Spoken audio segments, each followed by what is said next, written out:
Good morning students, welcome to the accountancy class. बेटे हमारा next chapter है retirement और डेथ ऑफ अ पार्टनर। पहले हम करेंगे रिटायरमेंट ऑफ अ पार्टनर, उसके बाद हम करेंगे डेथ ऑफ अ पार्टनर। सो पहले हमारा टॉपिक आता है रिटायरमेंट ऑफ अ पार्टनर।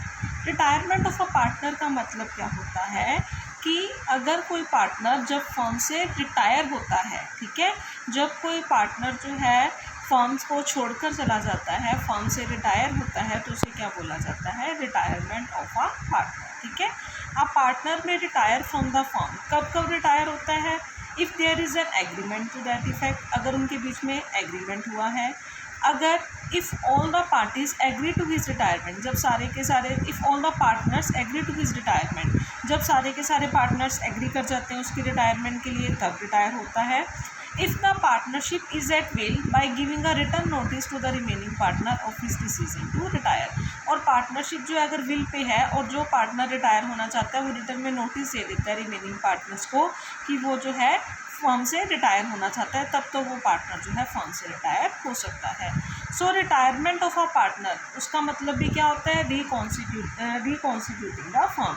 बेटा हमने पढ़ा था ना chapter reconstitution of a firm, तो उसका मतलब क्या होता है? मैंने आपको बताया था, जब कोई नया पार्टनर एडमिट होता है तब भी फर्म रिकॉन्स्टिट्यूट होती है, जब कोई पार्टनर रिटायर होता है तब भी फर्म रिकॉन्स्टिट्यूट होती है, जिसके अंदर आपकी ओल्ड पार्टनरशिप जो है वो ख़त्म हो जाती है और एक नई पार्टनरशिप जो है रिमेनिंग पार्टनर और कॉन्टिन्यूइंग पार्टनर्स के बीच में एक नई पार्टनरशिप बनती है, एक नई पार्टनरशिप एग्जिस्टेंस के अंदर आती है और आपकी फर्म वैसे की वैसे ही चलती रहती है। ठीक है, liability of a retiring partner. Retiring partner की लाइबिलिटी क्या होती है बेटा? कहते हैं liability for the acts before retirement. कहते हैं रिटायरमेंट से पहले जो भी मतलब लाइबिलिटीज़ होती हैं वो सारी की सारी लाइबिलिटीज़ के लिए कौन लाइबल होगा? रिटायरिंग पार्टनर लाइबल होगा। मतलब उसकी रिटायरमेंट से पहले अगर कोई भी लाइबिलिटीज़ थी तो वो रिटायरिंग पार्टनर भी बियर करेगा। So a retiring partner remains liable for all the acts of the firm up to the date of his retirement. So however a retiring partner may be discharged from his liability by an agreement between himself, third party and the continuing partner. Retiring partner कब discharge होता है? वो discharge हो सकता है अपनी liability से एक एग्रीमेंट, बाय एन एग्रीमेंट किनके बीच में? उसके खुद के, थर्ड पार्टी के बीच में और कॉन्टिन्यूइंग पार्टनर्स के बीच में। ठीक है, तो इसके थ्रू वो अपनी लाइबिलिटी से डिस्चार्ज हो सकता है। फिर liability for the acts after retirement, उसके रिटायरमेंट होने के बाद अगर कोई लाइबिलिटीज अराइज होती हैं।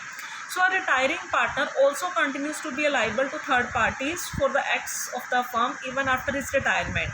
कब तक? जब तक उसने पब्लिक नोटिस नहीं दिया अपनी रिटायरमेंट की रिगार्डिंग।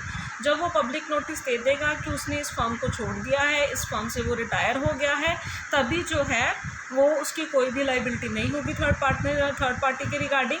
बट जब तक उसने पब्लिक नोटिस नहीं दिया तब तक वो अपने एक्ट्स के लिए, फर्म के जो भी एक्ट्स हैं उसके लिए थर्ड पार्टी को लाइबल होगा। ठीक है, फिर जब भी कोई पार्टनर रिटायर होता है तो उसके रिगार्डिंग हमें कौन कौन सी एडजस्टमेंट्स करनी होती हैं। So adjustments required on retiring of a partner. जब भी कोई पार्टनर रिटायर होता है तो उसके रिगार्डिंग हमें कौन कौन सी एडजस्टमेंट्स जो हैं वो करनी होती हैं। फर्स्ट एडजस्टमेंट हमें क्या करनी होती हैं? Change in the profit sharing ratio. बेटा जब कोई पार्टनर छोड़ के जाता है तो आपको पता है प्रॉफिट शेयरिंग रेशो चेंज होगी। हम सबसे पहले new profit sharing ratio calculate करेंगे और साथ ही साथ हम कौन सी रेशो कैलकुलेट करेंगे? Gaining ratio. बेटा आपको पता है एडमिशन के अंदर हम न्यू प्रॉफिट शेयरिंग रेशियो भी कैलकुलेट करते थे और साथ ही साथ हम कैलकुलेट करते थे सेक्रीफाइसिंग रेशियो। बिकॉज जब भी कोई न्यू पार्टनर एंटर होता था तो मैंने बताया था आपको कि जब भी कोई न्यू पार्टनर एंटर होता है तो जो एग्जिस्टिंग पार्टनर्स होते हैं जो पहले से चला रहे हैं बिजनेस को, वो अपना कुछ शेयर न्यू पार्टनर को देते हैं, तो उनको सेक्रीफाइस करना पड़ता है, तो सेक्रीफाइसिंग रेशियो कैलकुलेट करते हैं। बट रिटायरमेंट के अंदर पहले 3 पार्टनर थे, अब एक पार्टनर छोड़कर चला गया तो उसका जो प्रॉफिट का शेयर होगा वो बाकी पार्टनर्स को मिलेगा, तो यहाँ पे उनको गेन होगा, तो इसलिए हम कौन सी रेशियो निकालेंगे? Gaining ratio. फिर हम देखेंगे उस टाइम पे, जैसे बेटा गुडविल के अंदर, उसके अंदर बताया था एडमिशन में मैंने, जब कोई पार्टनर आता है तो हम गुडविल की वैल्यू कैलकुलेट करते थे, वैसे रिटायरमेंट के अंदर भी कैलकुलेट करेंगे। जैसे एडमिशन में कोई पार्टनर आने पे हम कैलकुलेट करते थे रीवैल्यूएशन ऑफ एसेट्स और reassessment of liabilities, same here. Reserves वहाँ भी डिस्ट्रीब्यूट होते थे, वहाँ वैसे ही पार्टनर के रिटायर होने पे भी रिजर्व्स कैलकुलेट करे जाएंगे। वहाँ पे हम बेटा यहाँ पे हमने ये भी कैलकुलेट करना है कि जब पार्टनर रिटायर होगा तो उसको हमने कितनी पेमेंट करनी है, ठीक है, उसको इंटरेस्ट कितना देना है, रिटायरिंग पार्टनर को कितनी पेमेंट करनी है। और साथ ही साथ एडमिशन के अंदर भी हमने एडजस्टमेंट ऑफ कैपिटल क्यों किया था, क्योंकि हमने देखा था कि पहले जो रेशो थी कुछ और थी, न्यू पार्टनर पे आने पे रेशो चेंज हुई, इसीलिए हमने उनकी कैपिटल्स को भी उसके अकॉर्डिंग एडजस्ट किया। सेम हेयर बेटा कि पहले रेशो कुछ और थी, अब रेशो चेंज हुई तो हमने पार्टनर्स की कैपिटल को उसके अकॉर्डिंग क्या करना है, एडजस्ट करना है। तो यहाँ भी एडजस्टमेंट ऑफ कैपिटल का टॉपिक होगा।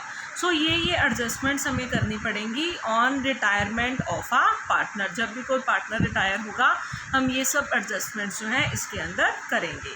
तो फर्स्ट हमने क्या कैलकुलेट करना है, change in the profit sharing ratio. Means firstly हम कैलकुलेट करेंगे new profit sharing ratio and then हम कैलकुलेट करेंगे gaining ratio.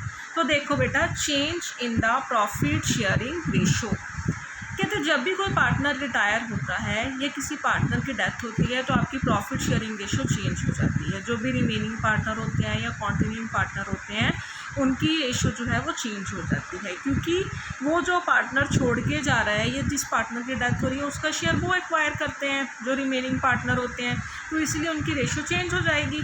So new profit sharing ratio of the remaining और कॉन्टिन्यूइंग पार्टनर और उनकी जो गेनिंग रेशो है वो हम डिटरमाइन करेंगे आफ्टर द रिटायरमेंट और डेथ ऑफ अ पार्टनर, ठीक है। तो फर्स्टली हम कैलकुलेट करते हैं न्यू प्रॉफिट शेयरिंग रेशो। कहते हैं new profit sharing ratio on retirement of a partner is the ratio.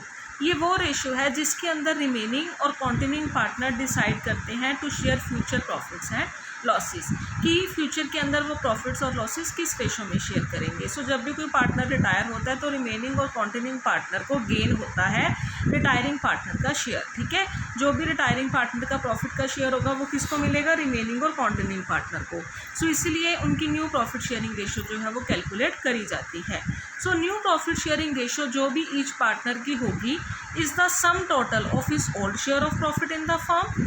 उसके अंदर हम प्लस कर देंगे share acquired by that partner from the retiring partner, ठीक है। So new share of a partner कैसे आएगा, ओल्ड शेयर उनका प्लस जो उन्होंने रिटायरिंग पार्टनर का शेयर एक्वायर किया है, ठीक है।